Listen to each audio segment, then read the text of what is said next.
Madame, Messieurs, bonjour et bienvenue dans ce 13h.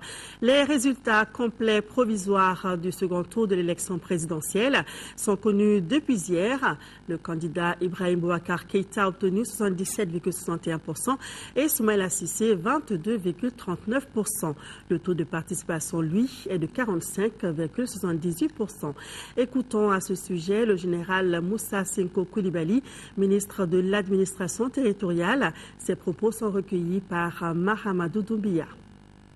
Vu la loi numéro 06044 du 4 septembre 2006 modifiée portant loi électorale, vu le décret numéro 2012-708 PRM du 11 décembre 2012 portant nomination du Premier ministre, vu le décret 2013-536 PRM du 22 juin 2013 portant nomination des membres du gouvernement, après avoir totalisé les résultats des procès-verbaux des opérations du vote, je proclame solennellement les résultats provisoires complets du deuxième tour de l'élection présidentielle du 11 août 2013, qui se présentent ainsi qu'il suit.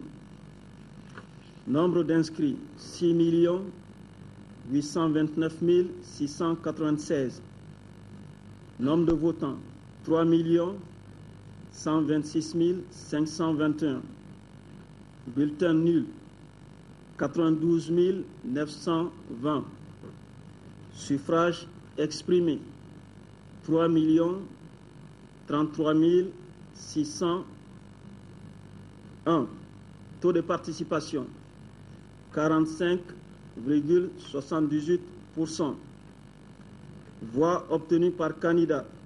Le candidat Ibrahim Boubacar Keïta, 2 354 693, soit 77,61%.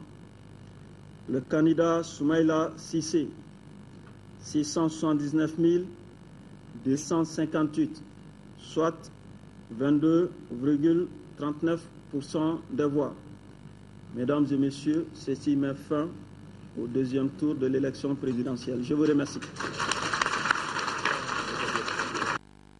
Et avant la proclamation des résultats d'hier, le ministre de l'administration territoriale, de la décentralisation et de l'aménagement du territoire a vivement remercié tous ceux qui ont aidé le Mali à réussir ce défi. Sur le sujet, plusieurs partenaires du Mali se sont prononcés, suivant ce reportage de Mahamadou Doumbia. Avant la proclamation des résultats provisoires du second tour, le ministre de l'administration territoriale, de la décentralisation et de l'aménagement du territoire a tenu à remercier tous les partenaires, les institutions de la République, l'Union européenne, la France, l'Union africaine, les Nations unies, toutes les institutions bancaires, les différents réseaux, les observateurs, entre autres, on en oublie. Le motif de cette distinction, c'est qu'ils ont tout simplement contribué, selon leurs compétences, à la réussite de l'élection présidentielle. Le tout premier remerciement est adressé aux électeurs maliens. Ceux qui ont voté, ceux qui n'ont pas voté, ceux qui auraient aimé voter, mais qui n'ont pas pu le faire pour quelque raison que ce soit. Parce que c'est finalement eux qui nous ont donné raison. Nous avons organisé quelque chose, mais à la fin, nous avons constaté le 28 juillet, les électeurs maliens sont sortis massivement, exprimer leur volonté. Ça a été exactement la même situation le 11 août. Beaucoup avaient des inquiétudes, des appréhensions, mais finalement les électeurs maliens avaient envie de voter. Nous avons pris note de toutes les difficultés que nous avons constatées. Nous avons pris note de toutes les observations qui nous ont été adressées.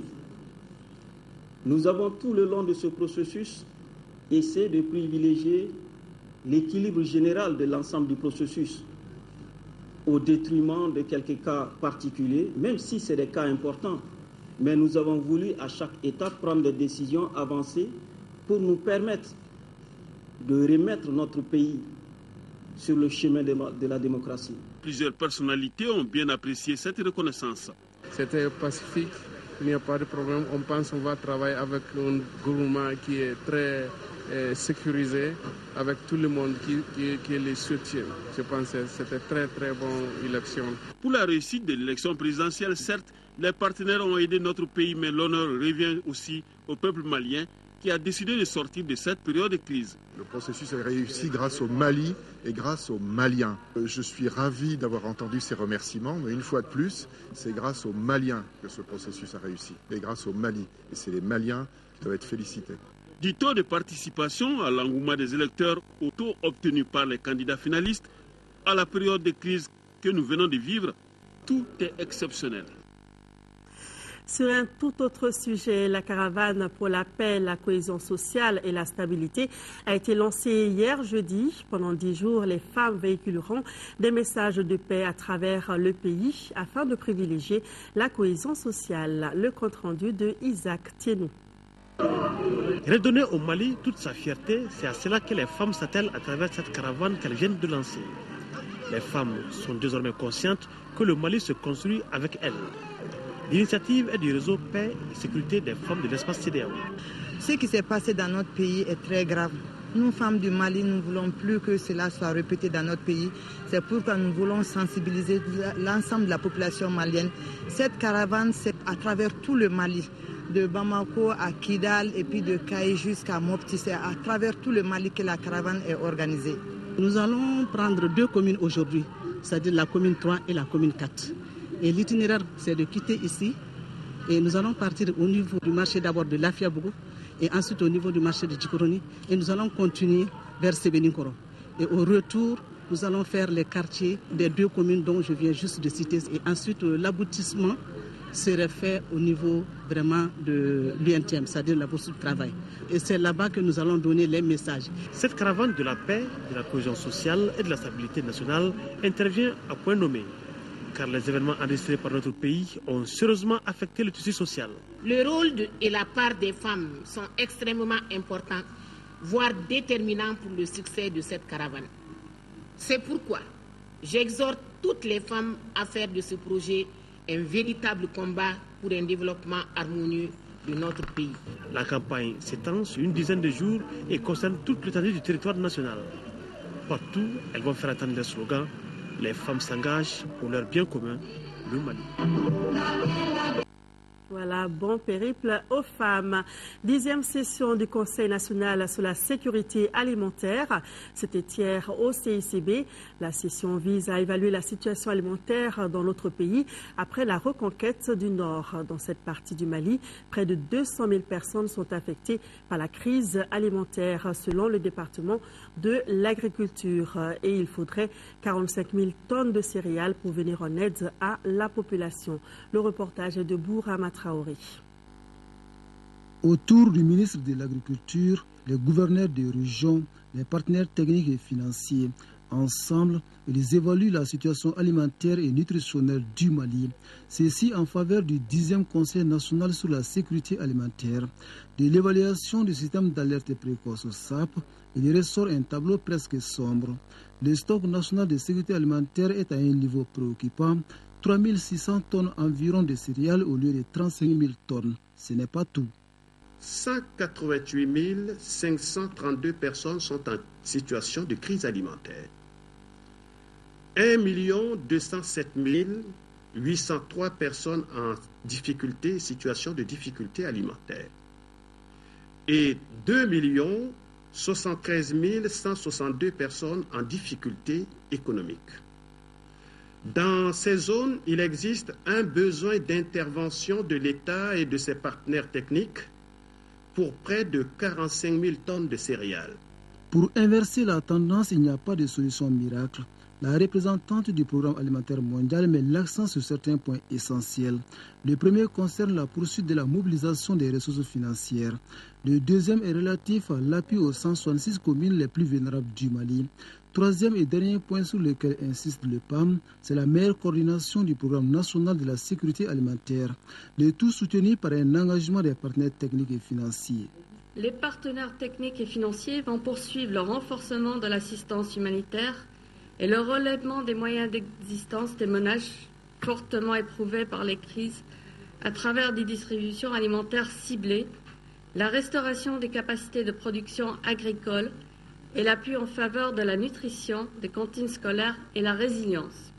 Par ailleurs, le plan d'action d'urgence 2012-2013 mis en œuvre par l'État et ses partenaires a permis de venir en aide à plus de 4 millions de personnes vulnérables sur le département de l'agriculture. Des actions qui ont coûté environ 15,5 milliards de francs CFA selon la même source. En 8e région, une forte pluie s'est abattue sur le cercle de Thessalite, à quelques 300 km de Kidal, faisant de nombreux dégâts matériels. Aussitôt la nouvelle annoncée, le gouverneur de la région a organisé une mission pour apporter une aide d'urgence aux victimes de cette catastrophe naturelle. Le reportage depuis Kidal de notre reporter Fousseni Tunkara. Pas de perte en vie, plusieurs maisons tombées, des jardins maraîchers totalement emportés, le pont reliant Thessalite aux autres parties de la région endommagées. Voici les dégâts causés par la pluie qui s'est abattue sur les cercles de Thessalite. Face à cette situation de détresse, le premier responsable de la région a rallié Thessalite accompagné du directeur régional du développement social et le représentant des cellules de la santé. Sur place, le colonel Adaman Kamisoko a rencontré les populations pour leur transmettre les messages de réconfort du gouvernement malien. Il a remis une enveloppe symbolique avant que la commission chargée de recenser les victimes ne termine son travail. Le gouvernement m'a dit qu'il faut venir à Thessalite vraiment pour apporter le soutien du gouvernement malien à toutes les personnes qui sont victimes de cette catastrophe-là. Le gouvernement m'a remis un montant de 2 millions. C'est très symbolique, mais je suis sûr et certain que l'aide va vous parvenir. Le chef de l'exécutif régional a également profité de l'occasion pour inviter les populations à aller vers l'essentiel. Nous n'avons pas besoin du sang, nous n'avons pas besoin de se faire la guerre. Nous avons besoin de l'union entre toutes les communautés. Le deuxième besoin, c'est l'eau. 3, il faut l'électricité. S'il n'y a pas d'électricité, il n'y a pas de développement. 4, c'est l'école. Tant que nous n'envoyons pas nos enfants à l'école, nous resterons toujours dans l'ignorance. 5e, c'est la santé. Et rien ne vaut la santé. Pour les populations, cette visite du gouverneur est pleine de signification. Et cette visite était une visite symbolique pour nous. Nous sommes très soulagés aujourd'hui, le fait que le gouverneur se déplace pour venir nous voir. Auparavant, le gouverneur Kamisoko avait rencontré au camp en marchage de Thessalite le général tchadien Moussa Mahamat Djoui, à qui il a transmis les saluts du peuple malien par rapport à la fête de l'indépendance du Tchad célébrée chaque 11 août. Et on ne le dira jamais assez, soyons prudents pendant les fortes pluies pour éviter les accidents. C'est tout pour cette édition. Merci de l'avoir suivi. Ce soir, retrouvé à 18h et 20h à Maram Ali Diallo. Je vous donne rendez-vous demain, 13h. Merci de votre fidélité. Passez de bons moments sur l'ERTM.